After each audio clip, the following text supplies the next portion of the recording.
किया बाजन बाजेला अयोध्या में, किया बाजन जनकपुर में हो। अरे बाजन बाजेला दशरथ जी के द्वारे, कौशिला रानी के अंगना, कौशिला रानी के अंगना में हो।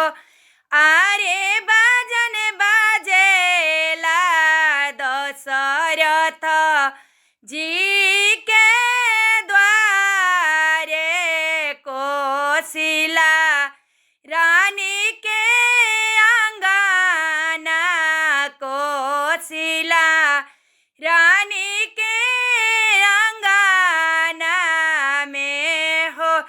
इमती जानी हाको शिला रानी हम ही जड़िया रोपीना हो। यारे जड़िया रोपेली जनक जी के धियावा, तीनों रे कुलावा रखली, तीनों रे कुल